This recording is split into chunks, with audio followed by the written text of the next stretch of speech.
Vous avez besoin de la protection du Padre Pio. Eh bien, il suffit de lui demander, et avec la bonne prière. Je ne dis pas les bons mots. Les mots doivent sortir du cœur, mais la bonne prière. C'est ce que nous allons voir. Chers amis fidèles du Padre Pio, bonjour, mon nom est Jean Goyard et vous assistez au programme sur les pas du Padre Pio. Aujourd'hui, j'ai trouvé pour vous une histoire du Padre Pio qui vaut son pesant d'or, je vous l'assure. D'ailleurs, si elle vous intéresse, elle nous occupera 2 matinées. Nous sommes en 1949 en Italie, à 20 km au nord de Florence, donc en Toscane, dans la petite ville de Prato. Cette ville a toujours vécu de sa production de textiles et de son commerce de textiles. Juste un mot d'histoire qu'il serait dommage, à mon avis, de ne pas connaître sur cette ville. Elle a été le lieu de naissance et d'activité principale du fameux Datini. Je ne sais pas si vous avez entendu parler de lui. C'est au début du XVe siècle.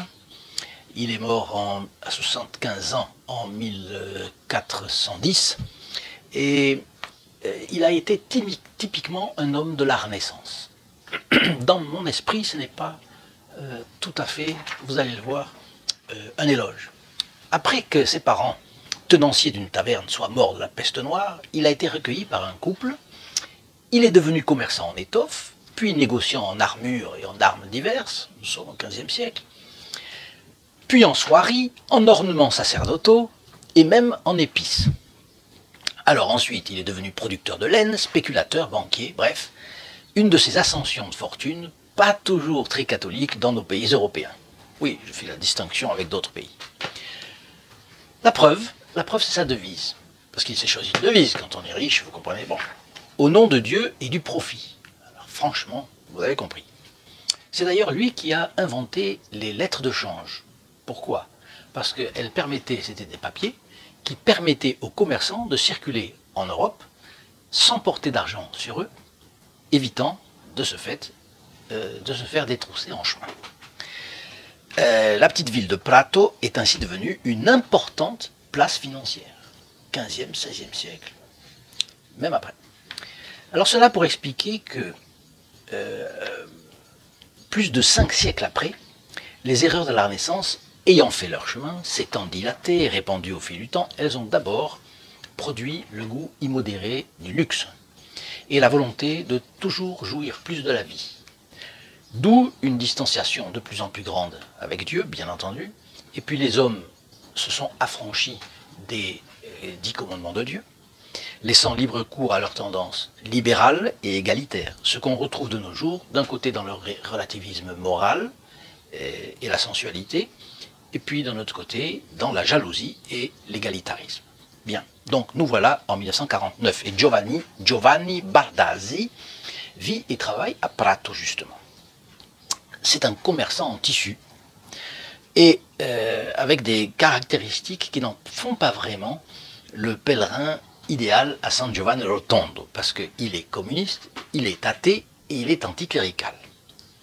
Cependant sa femme, Ottavine, est catholique pratiquante, et elle prie régulièrement le chapelet, vous savez, le chapelet qui vous met sous la protection, n'importe qui sous la protection de la Sainte Vierge. Ce communiste a un rêve étonnant. Un moine barbu qui porte curieusement des gants, pour un moine, c'est bizarre, mais en plus pas tout à fait des gants, des mitaines, comme vous voyez là. Ce moine l'appelle, viens me voir, je t'attends à San Giovanni Rotondo. Il ne va pas s'en faire pour autant, pensez-vous, s'il allait prêter attention à un moine catholique. C'était tout au plus bon pour sa femme. Mais l'affaire se corse, parce que quelques mois après, c'est encore plus bizarre, il a un second rêve, et Padre Pio, lui, réitère sa demande, mais cette fois-ci, c'est une convocation. Maintenant, ça suffit, je t'attends. Et voilà Giovanni Bardasi, fort perplexe. Il s'interroge petit à petit sur cette réalité qu'il a toujours attaquée, la religion catholique, pratiquée par l'Italie entière, ou presque, et la religion de sa femme. Mais attention, on est après la guerre, en 1949, et vous savez qu'il y a beaucoup de communistes à ce moment-là, aussi bien en Italie qu'en France. De son côté, sa femme va souvent chez une amie. Et le témoignage que nous avons a retenu son nom. Demarista Paretti. Donc il y a des témoins dans cette affaire. Pour réciter le chapelet. Elle invite gentiment son mari à l'accompagner, toujours. Et lui, invariablement, lui répond « Si tu veux aller chez cette sotte, vas-y seul ». Mais Ottavine fait visiblement partie des gens qu'on appelle les doux têtus. Un jour où elle renouvelle son invitation, il accepte de l'accompagner. Voyez la persévérance. Hein. Ah, j'ai un petit-fils qui est perdu, j'ai un fils qui est dans la drogue, ou j'ai un fils qui a de mauvaises fréquentations, etc. Attention, et persévérance, confiance. Alors, il accepte d'accompagner sa femme. Et quand il entre dans la maison de l'hôtesse, elle l'accueille très gentiment, elle lui parle, mais le son qui parvient à ses oreilles n'est pas la voix d'une femme. C'est celle d'un homme qui lui dit « Mais pourquoi veux-tu gâcher un cœur si noble ?» Et en plus, cette voix ressemble à la voix du moine qui lui est apparue déjà 2 fois en rêve. Il faut dire que, disons, ce sont 3 expériences assez, disons, de nature à déstabiliser un athée qui ne croit que ce qu'il voit, déjà. Mais finalement, il planifie tout à fait à contre-cœur ce voyage à San Giovanni Rotondo, parce qu'en fait, sa motivation, c'est d'en avoir le cœur net. Ce moine, c'est celui qu'il a vu en rêve, par hasard, oui ou non. Il a l'esprit, bien entendu, plein d'objections, et cela lui coûte donc beaucoup de faire ce voyage. Mais enfin, il finit par partir le 7 avril 1950, et avec sa femme. Vous savez qu'on dit « ce que femme veut, Dieu le veut », n'est-ce pas? Et celle-là, elle a réussi. Bon. Il arrive à San Giovanni Rotondo, mais comme c'est un homme très décidé, il entre dans l'église, il va droit à la sacristie. On le lui a expliqué, c'est là qu'il pourra voir le fameux moine. Et lui, qu'est-ce qu'il fait? Il essaye de se dissimuler parmi les hommes qui attendent là. Mais totalement malgré lui, le voilà au premier rang. Et le Padre Pio arrive. C'est le moine au mitaine qui l'a vu. Mais à peine le Padre Pio le voit-il qu'il s'adresse à lui. Et là, c'est encore une chose bien typique du Padre Pio. Voilà cette brebis perdue enfin arrivée. Et le Padre Pio, sans attendre de réponse, rien du tout, se dirige aussitôt vers l'église pour confesser les femmes. Le Padre Pio s'adresse à lui, c'est le moine qu'il a vu 2 fois, la voix qu'il a entendue. Bon, il y a beaucoup de... C'est trop fort cette histoire. Là, vraiment, ça devient trop fort. Resté seul, Giovanni pense, bien sûr, il s'informe sur ce qu'il faut faire pour parler au moine. Et on lui répond qu'il n'y a qu'un seul moyen, c'est de s'inscrire pour la confession. Qu'à cela ne tienne, il signe le registre de réservation de la confession et il va attendre un communiste athée anticlérical. Bien. Vous me direz, on est en Italie, mais parce qu'en Italie, la présence du catholicisme est forcément très profonde, ou elle l'était au moins. Aujourd'hui, je ne sais pas. Mais ça arrive partout, hein, pas seulement en Italie, je vous l'assure. Après quelques jours, donc son tour arrive. Son tour arrive, le sacristain l'appelle.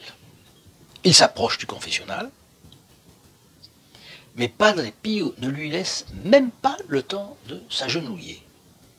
Et il lui dit, va-t'en, va à la messe et reviens dans 2 mois. Padre Pio lui est apparu en songe 2 fois, lui a parlé 1 fois, de la manière la plus inattendue possible, et le Padre Pio s'adresse à lui comme s'il l'a toujours connu. Ça fait 4 miracles, disons comme ça. Et le Padre Pio le renvoie. Mais ça, alors, il a dans sa tête, les choses commencent à tourner comme un essaim d'abeilles. Il y a des personnes qui ont la nuque raide, n'est-ce pas? Et pourtant, qui ont une vocation spéciale. Et c'est son cas. c'est le cas de Giovanni, que le Padre Pio voulait, il l'a montré combien de fois déjà, voulait avoir sous sa protection, mais il le voulait d'abord humble et pas sorti frais et moulu du Parti communiste, parce que il n'allait, s'il avait le nez haut, il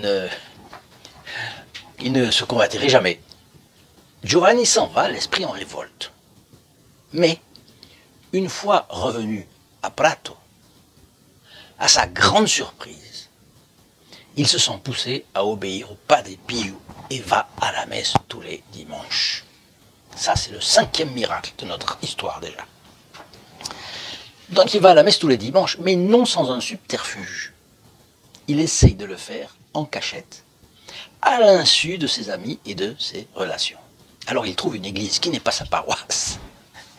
Et courageusement, il y va très tôt le matin, quand est célébrée la messe des chasseurs. Je trouve ça phénoménal.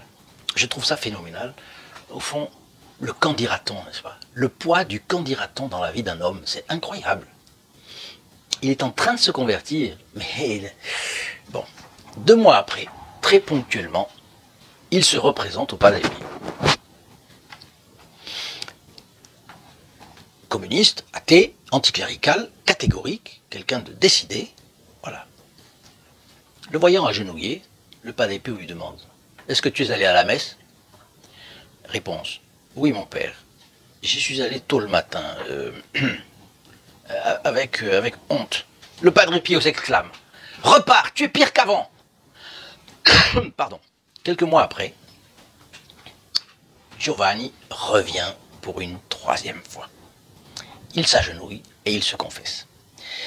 Il avoue avoir parfois blasphémé, et le père le lui reproche sévèrement.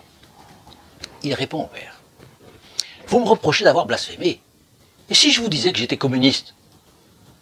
Vous voyez, là, le démon lui a fait sortir cette histoire, parce que si le Padre Pio s'engage dans cette affaire de communisme, pas communisme, et ça serait très compliqué. Parce que lui, il a ses convictions, il a tout son inconscient qui est quand même encore très marqué par le communisme. Réponse du Padre Pio. Mon fils, il ne s'agit pas de couleur politique. Le fait est que ton âme est encore sale. Et là, le Padre Pio s'éloigne. Il s'éloigne. Il le fait sans dureté, sans méchanceté, mais il s'éloigne. Il a une attitude de partir. Bon. Alors, aujourd'hui, entre nous, aujourd'hui, n'importe qui reprocherait au Padre Pio d'avoir perdu plusieurs occasions, 3 au moins, de repêcher cette âme, non? Disons, il y a des hommes qui ont le cuir épais, et Padre Pio sait les traiter en hommes. D'autre part, Giovanni est un tempérament catégorique. Lui qui est catholique et athée, qui n'aime pas les gens en demi-teinte, qui n'aime pas les faux fuyants, lui n'aurait jamais cru dans une religion au rabais. Soit dit entre nous, ça, il n'aurait jamais eu confiance dans un prêtre qui aurait eu l'indulgence avec ses vices. Il n'aurait jamais eu confiance dans des catholiques qui, par exemple, fuiraient par principe l'opposition doctrinale, qui veulent toujours clore de manière consensuelle un débat. C'est pourquoi on parle de langue de bois chez les hommes politiques ou de langue de buis. Bon. Alors, le Padre Pio aurait-il repêché Giovanni s'il avait pris une position consensualiste, comme aujourd'hui tant et tant de personnes le font, prêtes à céder de plus en plus sur leurs principes? Bien, je suis sûr que non, et c'est pourquoi le Padre Pio a agi comme ça. Et d'ailleurs, s'il a agi comme ça, c'est qu'il fallait le faire. Bon, donc Giovanni retourne encore à Prato sans l'absolution de ses péchés. Mais il est désormais séduit par le charme, la pureté d'intention, l'humilité du Padre Pio. Il n'arrive pas à se détacher de lui. Et c'est pourquoi il revient à San Giovanni Rotondo une 4e fois et pense aux différents moyens pour se mettre sous la protection du Padre Pio. Et en plus, que le Padre Pio l'accepte aussi, parce que visiblement, la chose est dure. Il entend dire que certains fidèles vont au cimetière se recueillir sur la tombe de la mère du Padre Pio pour lui demander d'agir en intermédiaire entre eux et son fils. Le jour fixé pour sa confession, il achète un cierge chose qu'il n'avait jamais faite auparavant, qui était simplement impensable chez lui. Et avec son cierge, il arrive auprès de la tombe des parents du Padre Pio, qui était au même endroit, et il adresse cette prière. Vous savez bien que je suis incapable de prier. Aidez-moi, aidez-moi. Et voilà le communiste Giovanni, rendu au sentiment d'humilité qui sont la condition d'une bonne confession. Pourquoi j'ai dit humilité? C'est parce qu'il accepte de passer par des personnes humbles pour l'aider. Il reconnaît sa faiblesse. Et là, après être passé au cimetière, l'après-midi, il va à la sacristie. Quand le Padre Pio arrive, il entreprend de le confesser et il lui accorde l'absolution, enfin. Et en vrai Toscan râleur, donc j'ai appris que les Toscans peuvent être râleurs, pardon s'il y a un Toscan qui râle, mais je reconnais, je suis râleur moi-même. Bon. Giovanni ne peut s'empêcher de dire: mon père, j'ai souffert 1 an avant que vous me donniez cette maudite absolution. Et le Padre Pio répond: mais c'est toi qui plantais des clous en toi-même, voyons. D'un côté, le Padre Pio a été sévère, mais il a été sévère avec bonté. Parce que, vous le savez, vous le voyez, j'ai ici le visage du Padre Pio. On peut dire ce qu'on veut, mais c'est un bon. C'est un regard bon. Bon, vraiment. Il est loin d'être idiot, et il ne se laisse pas berner, mais il est bon. Et il est bon parce qu'il veut le salut des âmes. Alors voilà. D'ailleurs, cette estampe, vous savez que vous pouvez vous la procurer dans la description de cette vidéo. Sur votre portable, une petite pointe noire, vous appuyez dessus, ça se déroule et là vous pouvez la voir. Donc, le Padre Pio a été sévère, mais avec beaucoup de bonté. Je dis bien, sans jamais la dureté qu'on voit tellement aujourd'hui autour de nous, et en particulier quand on va dans les administrations publiques, les choses de l'État. Cette froideur, cette dureté qui est insupportable. Bon. En fait, le Padre Pio avait pris cet homme sous sa protection dès le début. Il l'a voulu. Et c'est quelqu'un qu'il voulait vraiment. Donc plusieurs miracles, plusieurs actes de sévérité, mais aussi quel bonheur de se trouver sous la protection du Padre Pio. Quel bonheur de se trouver sous la protection du Padre Pio. Et c'est ce que, en fait, Giovanni ressent déjà. Alors, rentré chez lui, Giovanni change totalement de vie. Et pour commencer, il décide de quitter le Parti communiste. Le jour où il se présente à la section du Parti communiste pour rendre sa carte, tandis qu'il rentre, quelqu'un crie pour se moquer de lui, parce que les gens ont déjà senti l'affaire. « Camarade, ça sent mauvais ici. Vous sentez comme ça pue ?» Bon, pardonnez-moi l'expression. Et Giovanni n'est pas du genre à se laisser impressionner. Il réplique aussi sec: « Moi aussi je sens que ça pue chez vous. Comment pouvez-vous rester là-dedans ?» Quelqu'un, alors, lui demande ce qui lui est arrivé, et il répond: « J'ai trouvé Dieu, et ici, Dieu est absent, et c'est pour ça que ça pue. » Ce qui provoque une bordée de plaisanteries et d'humiliation pour lui, mais il persévère, il reste fidèle à sa foi. C'est donc l'histoire de la conversion de Giovanni Baldassi. Et donc je vous dis à demain, sous la protection du Padre Pio. N'hésitez pas à ajouter votre like et à partager cette vidéo. Au revoir et à bientôt. In nome del Padre, del Figliolo e dello Spirito Santo, e così sia. Sia lodato Gesù e Maria, e